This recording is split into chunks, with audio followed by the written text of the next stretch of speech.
So today, a lesson, a really important leadership lesson around motivation, around pointlessness.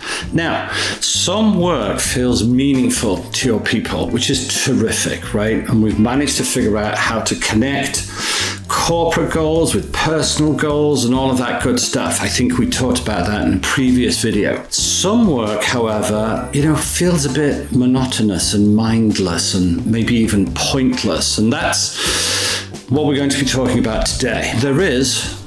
You will discover today, there is work which feels worthwhile and valuable. It's work where everybody knows that they're building something. But then there's other work which doesn't quite feel like that. And we need to think about that. The best leaders think about that a lot. So we're talking, I guess, about impact. We're talking about motivation. We're talking about speed and direction. We're talking about all of those kind of things, the stuff that leaders are, the good ones at any rate, interested in. You could do the antithesis of that, where we're talking about burnout or disengagement or low energy, right? And sometimes it's not actually a performance problem. Sometimes it's a visibility problem. Sometimes it's a motivation problem. But either way, it needs fixing, and it needs fixing fast. And I hope that today's story will help shed a lot of light on that for you. So I'm Antonio, and today I'm going to be your leadership coach. Over the next, 35 minutes, we're going to try and fix this problem because it's a very big problem. What we're actually trying to do is make sure that your people stay motivated, that they keep building. And why? Well, because what we're trying to do is help you finally begin to stop managing and start leading.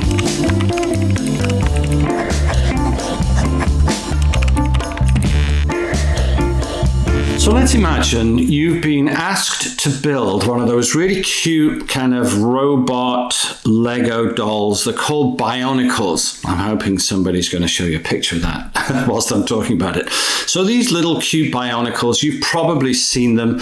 They've got, a couple of dozen pieces to them. Now imagine that somebody's actually willing to pay you to build these Bionicles, to construct them, to put them together.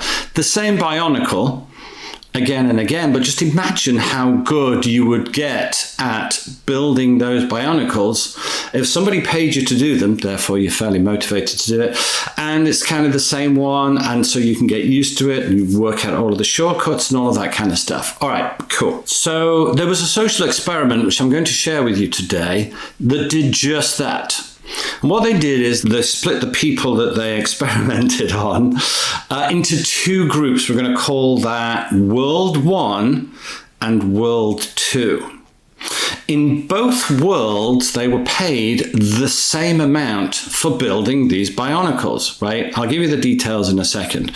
And as I'm telling you the story, I'd like you to think about, in World 1, how many Bionicles would you make happily? And then in World 2, how many Bionicles would you make happily? Okay, so let me give you some figures, some numbers before we dive into World 1 and World 2. So in both worlds, the starting price was $3. In other words, they said to, a couple of hundred, maybe a couple of thousand participants in this social experiment, I'll give you $3 to build one of these Bionicles. How many people do you imagine said yes? Okay, well, most did, right? They knew it was a social experiment. They knew they were going to get $3. They knew they were going to build a pretty cool little robot Bionicle, okay? And then for the next one, it was only $2.70. And then for the one after that, $2.40. I had to look at my notes because I couldn't do $2.70 minus 30 cents. Okay, in my head. So $2.70 and then $2.10. You get the idea, right? So we start at $3 and then we start to go down in 30-cent increments in World 1 and in World 2, and I'll tell you the difference between those two in a minute. And every time they built a Bionicle, they were given the same amount of money in World 1 and World 2. So I started at $3. How many wants to make a Bionicle for $3? And then, how many now want to do it for $2.70? How many now want to do it for $2.40? How many now want to do it for $2.10? So that's kind of like the basic principle. Now, let's go to World 1. So World 1 people were offered $3 to build a Bionicle?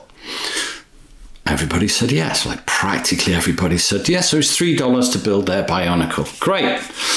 When they had finished building their Bionicle, the researcher put it very neatly and very deliberately on the side of the desk.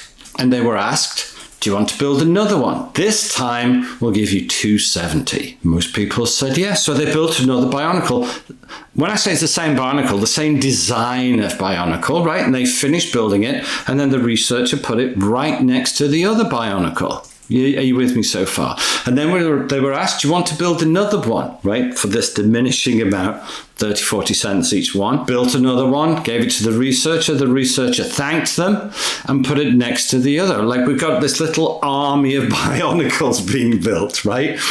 And every time the money went down, but the army of Bionicles went up. Okay, that's world one. And what I'd like you to think about before I describe world two is, what do you think? How many do you think the average person would build? How many Bionicles, right? As they're getting paid a diminishing amount, but the pay is racking up, right? For the Bionicles that they are building. How many do you think would be the sort of the average limit where somebody goes, do you know what? I'm out, right? In other words, the aggravation of building another Bionicle just kind of isn't worth 90 cents or whatever the number is. I'm not saying it's 90 cents, right? At what point would somebody tap out? Got it? Okay, so think about your number, maybe write it down. Okay, cool. World two. Exactly the same Bionicle, right? Same researchers.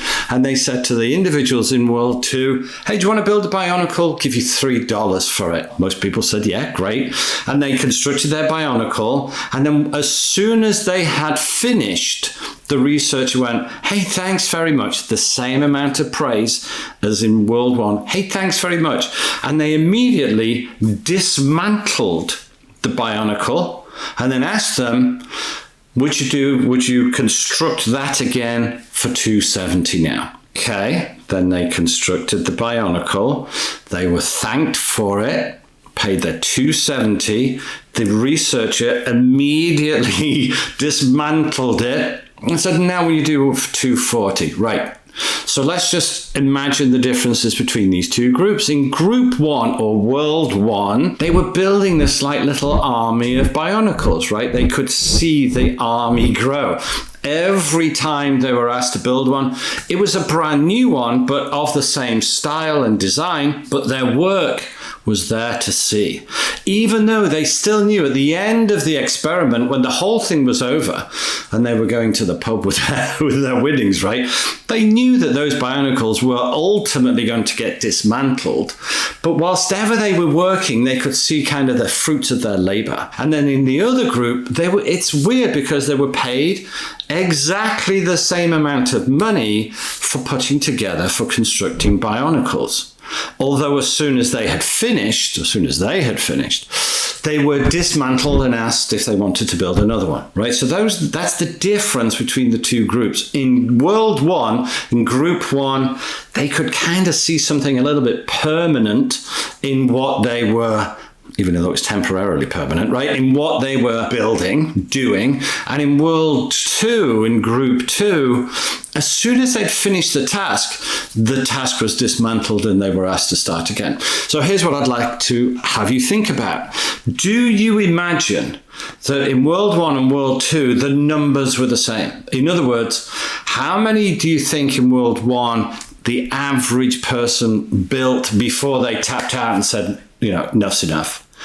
And how many do you think in world two? And do you think it's the same number on average? I'll let you think about that for a second, and then I'm going to look at my notes and give you the number. Okay, so remember they were both paid the same amount, right, in each group. So it's not a pay issue. There's something else going on. Well, the difference was 57%. Now that's massive. If you think about it, I'll give you the actual numbers in a second.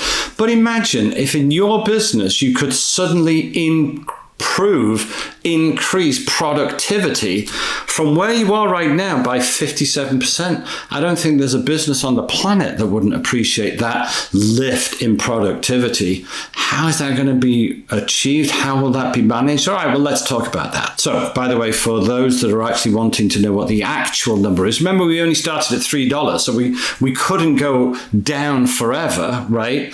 World One, the average number was 11 Bionicles. So they built a little army of 11 Bionicles before they just went, I don't know, 70 cents, probably not, right? And in World 2, it was almost 7. So there's a huge difference between the two. But they were asked to do exactly the same task. And yet in World 1, something was different from World 2. What was that difference? Have a think about that. And then what we're going to do, as ever, is we're going to draw you a model. And when we draw our models, right, all models that we're going to draw today and all of the models that we've drawn in the past and in all of our YouTube and all of our podcasts and so on, they are available as a complimentary digital download. And all you have to do is you go to all the W's, that's www.mydailyleadership.com/podcast. So I'm going to draw you a picture in a minute to explain the difference. But just before I do, let's just take a think about what was the difference, what was the real difference between World 1 and World 2? Because there'll be some of you wondering, well, who did this experiment?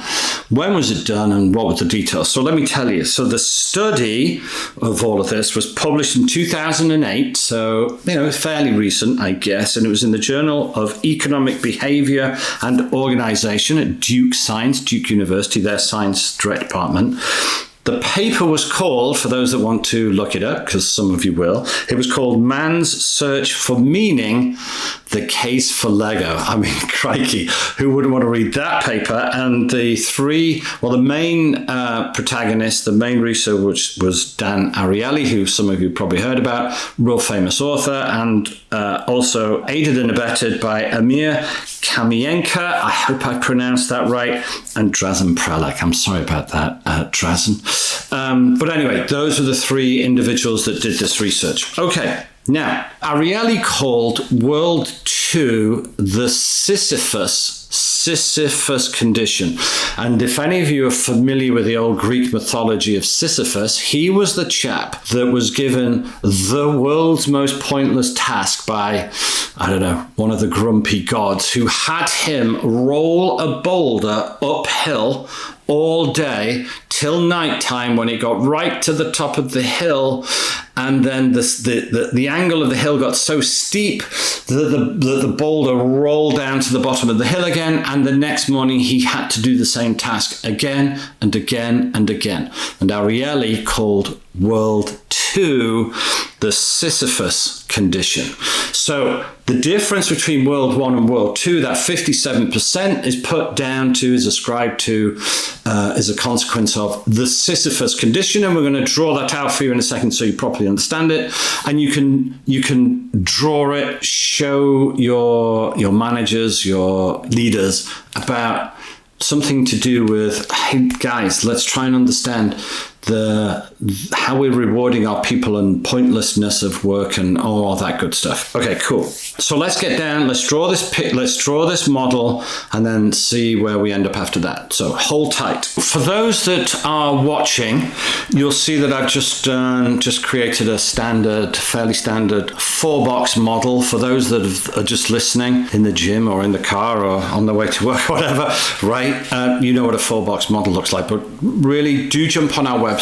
Just do download it, because it'll make it so much clearer for you. Okay, just before we dive into that, real quick pit stop. So if this is your first time with us, hello, right? So I'm Antonio Garrido. I'm the founder of My Daily Leadership. I am a long-time leadership coach. I'm a serial entrepreneur, and I'm the guy that spends way too much time thinking about why so many of the people I coach get stuck in managing when they could and should be leading. And this is one of the reasons for that. So when we launched this podcast a while ago now, we had a really simple mission. And the mission was to try and help busy, ambitious, good-looking leaders just like you to stop firefighting and start future-proofing your business, right? And to give you the kind of tools that you can implement as soon as today or tomorrow. So if anything has resonated with you so far and haven't drawn the model yet, and you think that, we're succeeding in that mission to help you out, do us a small but mighty favor, right?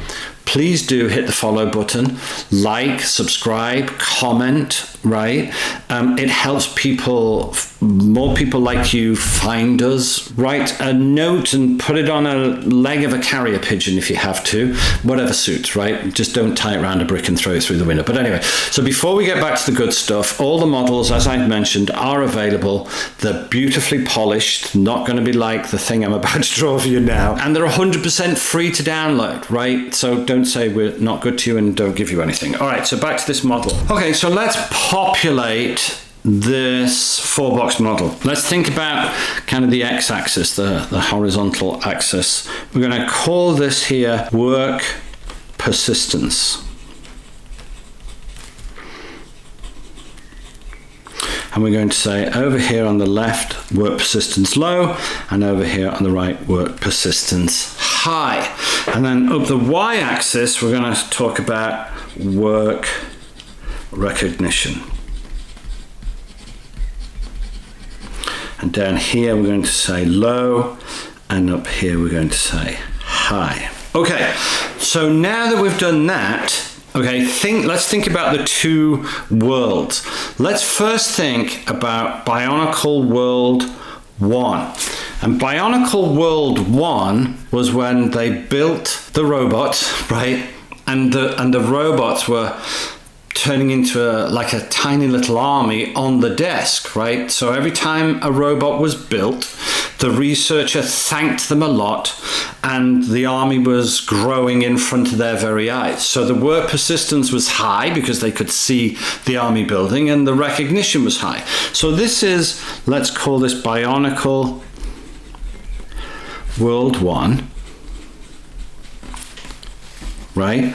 And next to that, I'm just going to write 11, because that was the average, if you remember, the average number of robots that those guys built. Okay, so let's think then about World 2, where as soon as they built a robot and the researcher said, hey, thanks very much, not very effusive in their recognition, and then dismantled it and said, you want to build another one, right? So the persistence is low and the recognition is low. So where do you think that one is? Well, of course, it's down here.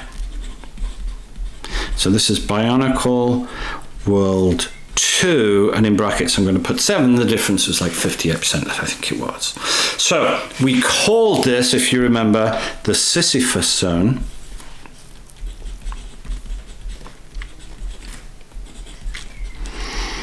Which is, it's a job that feels monotonous and pointless, so kind of high in pointlessness, right? Low in recognition, low in persistence. So they build something and it just kind of disappears and evaporates, right?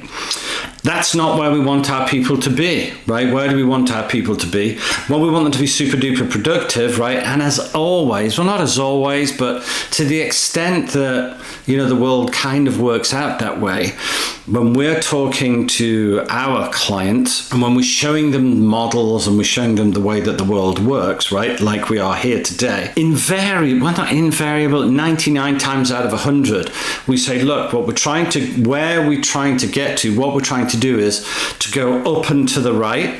Okay, so let me just throw that in here, which is a big arrow here that says up and to the right. So there's two things to think about there. In other words, if we want people to be super duper productive, if we want people to move up and to the right so that our business can move up and to the right, what kind of messages does leadership have to make sure that management understands?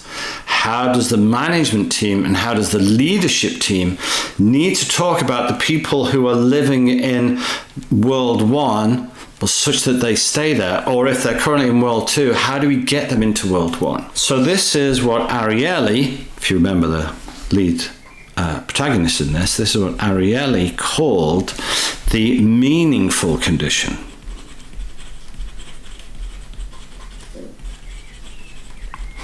The meaningful. So the question is, how are we gonna get people and the organization up here, right? Here's what it sounds like in the minds of the people that are living in this box. Here's what it sounds like. It sounds like I'm building something that matters. Just think about that for a second. Does that mean the thing that they're building matters? Like, what if you're a production company, a manufacturing company, and you make can liners, bin liners, right? Billions of them every year. And all you do every day is you stand at a press that turns vinyl film, that turns plastic film into bin liners, and every day 60,000 bin liners pass in front of your eyes. How are we going to get that person thinking, I'm building something that matters here?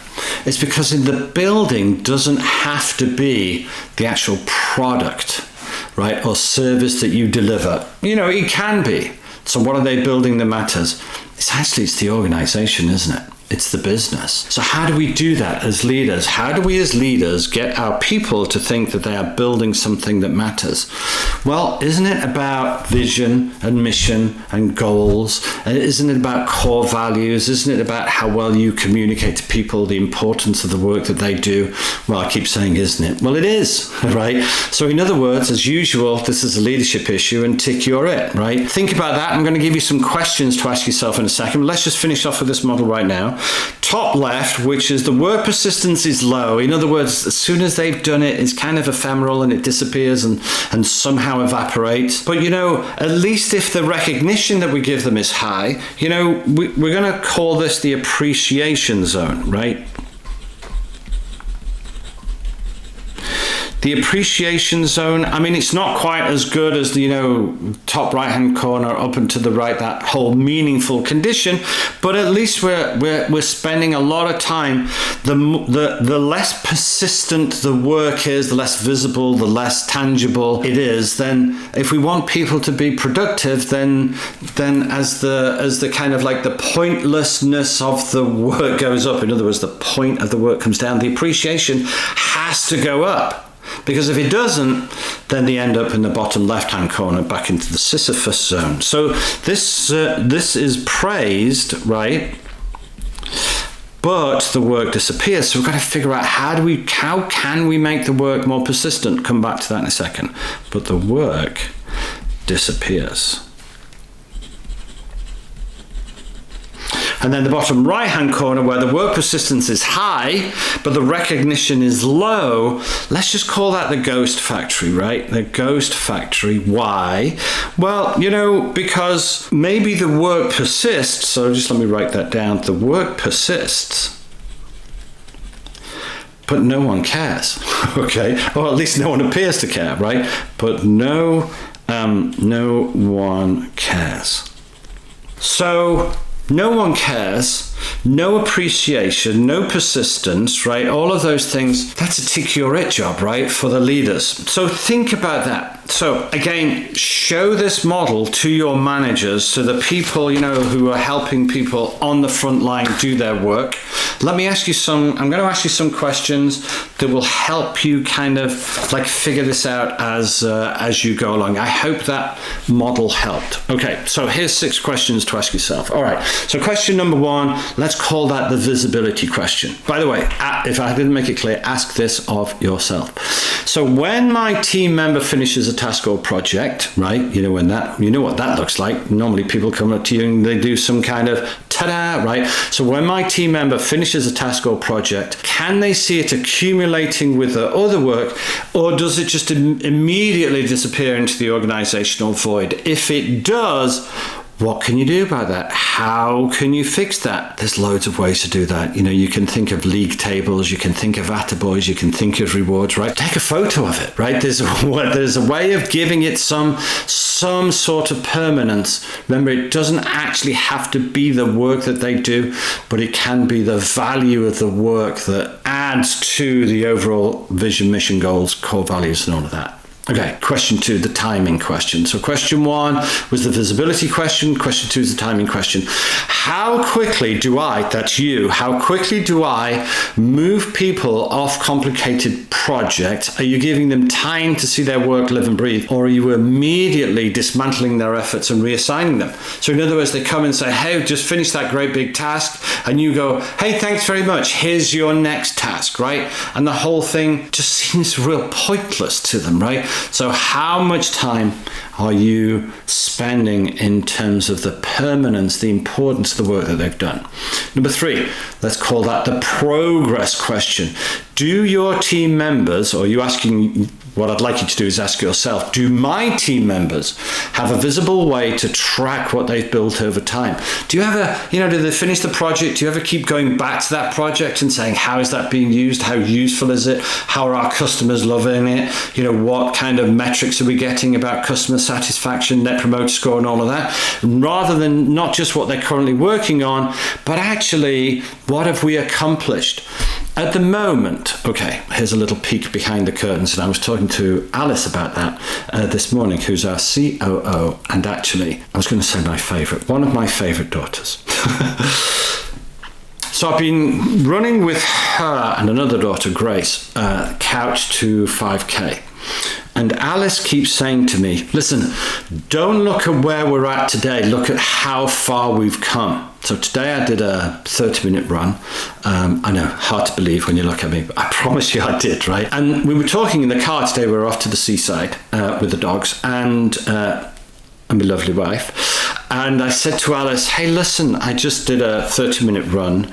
And I remember the first time that we ran together, where we kind of ran for a minute and a half, and then we took a breather for a couple of minutes, and then we ran another minute and a half, and then we took a breather, and we ran another minute. Right, we did it like that, okay? Small intervals. And then every other day, we've been doing some running, and we've been increasing the distance and increasing the speed and reducing the break time. You get the idea, right? Couch to 5K, you've probably heard of it. Anyway, today, I mentioned to her as we were going to the beach, listen, I ran 30 minutes today, did 5K non-stop, right? In the rain, I hasten to add. And I said, remember that time that we first did our first run and we were like dying after we'd run 2 or 3 minutes, right? Look how far we've come, right? So look at what we've accomplished, look how far we've come, look at the progress we're making. That progress question, it helped me get to 5K, and it's an important question for you to ask your people. Okay, question 4, I digress. The recognition question, this is the question to ask yourself. Am I acknowledging the building process and the incremental process, or am I just celebrating the final win, the final outcome, the big wins, right? Kind of linked to the one I just talked about. Number 5 is the connection question. Can my people see how their individual contributions connect to something larger, something bigger, something more meaningful, or does each task feel isolated and disconnected from that overall meaningful vision, right? And if the answer to that is no, your job is to make sure that you fix that, right? Okay, good. Number 6, the Sisyphus question, bottom left-hand corner of the model. Are there any areas where I'm accidentally, listen, none of you are doing this on purpose, right? But are there any areas where I'm accidentally creating build and destroy cycles, right? Like the robots, right? Where people feel like they're just endlessly repeating work that gets immediately undone or forgotten. Do you just kind of go, hey, thanks very much, next job. Hey, thanks very much, next job. Kind of rinse and repeat. Groundhog Day with no recognition, no permanence in what they seem to be doing, no point in what they seem to be doing. What we've been talking about today is an exercise in trying to reduce the feeling of pointlessness, right? So here's your action step before I go. Pick one of those 6 questions, just one of them that maybe resonates with you most, that maybe makes you feel, I don't know, a little bit more guilty than the other, right? In terms of your current leadership situation, and actually perhaps perhaps your board, if you have a board of directors. I think this is an important CEO type question to start with. Draw this model right on the whiteboard in the next meeting. So start there. Remember, the Bionicle study shows that actually only small changes in how we handle completed work can actually create such a dramatic difference in motivation and performance and output, right? Which is, whose job is that? That's your job. You don't need to revolutionize everything. Sometimes, and you need to figure out how to do it, sometimes you just need to let the Bionicles accumulate on the desk for everyone to see. Okay, I think that's enough about Bionicles today. So that's all for today. Thank you for being here. As always, I do hope this episode offered you something of value. This is an important lesson, so do think about it. Even if it's just one tool or one tip that maybe just improves your leadership ability by only 1%. Remember, there's immense power in marginal gains consistently applied over time. Last point. Do like, do follow, do subscribe, do comment, and all of that kind of stuff, and then you won't miss out on future episodes, which are going to be even better than this one. Do tell us in the comments. Remember, I'm Antonio Garrido for My Daily Leadership. Thank you for tuning in. Until next time, by wisdom and effort, and wish you well. See ya.